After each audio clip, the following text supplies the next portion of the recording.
অনুরাগের ছোঁয়া হলো একটি ভারতীয় বাংলা নাটক টেলিভিশন সিরিজ যেখানে সূর্য এবং দীপা, এক দম্পতি, অসংখ্য চ্যালেঞ্জ এবং ভুল বোঝাবুঝির সম্মুখীন হয়, যার ফলে তাদের বিচ্ছেদ এবং পরবর্তী পুনর্মিলন ঘটে। শোতে দেখা যায় দীপা তাদের কন্যা সোনা এবং রূপার সাথে বিচ্ছেদের পর বাড়ি ফিরেছেন, কিন্তু তিনি সূর্যের অতীতের কর্মকাণ্ডে আঘাত পেয়েছেন এবং পুরোপুরি মিলন করতে দ্বিধা করছেন।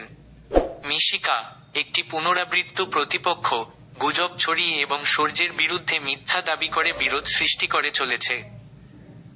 এখানে আরও বিস্তারিত ব্রেকডাউন আছে। 1. পুনর্মিলন এবং প্রাথমিক দ্বিধা। বিচ্ছিন্নতার পর সূর্য এবং দীপা তাদের কন্যা সোনা এবং রূপাকে নিয়ে সেনগুপ্ত পরিবারে ফিরে আসে। পরিবারের আনন্দ সত্ত্বেও দীপা এখনো সূর্যের অতীত আচরণে আহত এবং তাকে সম্পূর্ণরূপে ক্ষমা করতে নারাজ। 2. মিশিকার ষড়যন্ত্র। মিশিকা, যিনি পুরো সিরিজ জুড়ে বিরোধের উৎস হয়ে উঠেছে, দীপা এবং সূর্যের সম্পর্ককে ব্যাহত করার চেষ্টা চালিয়ে যাচ্ছেন। সে সূর্যের দ্বারা গর্ভবতী হওয়ার মিথ্যা দাবি করে এবং তার চরিত্রকে নষ্ট করে। 3. দীপার সংকল্প। দীপা, মানসিক অশান্তি সত্ত্বেও সূর্যের নির্দোষতা প্রমাণ করতে এবং মিশিকার পরিকল্পনা থেকে তাকে রক্ষা করতে দৃঢ় প্রতিজ্ঞ। তিনি এটাও স্পষ্ট করেছেন যে তার অগ্রাধিকার তার মেয়েরা এবং সে সূর্যকে সহজে ক্ষমা করবে না। 4.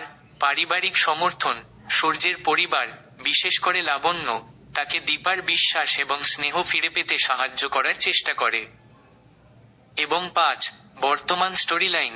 শোটি তাদের সম্পর্কের জটিলতাগুলি অন্বেষণ করে চলেছে। দীপা এবং সূর্য তাদের অতীতের যন্ত্রণা এবং ভবিষ্যৎ একসাথে ন্যাভিগেট করছে। মিশিকার ক্রিয়াকলাপ এবং তার মিথ্যার ফলশ্রুতি গল্পে আরও নাটকীয়তা যোগ করে।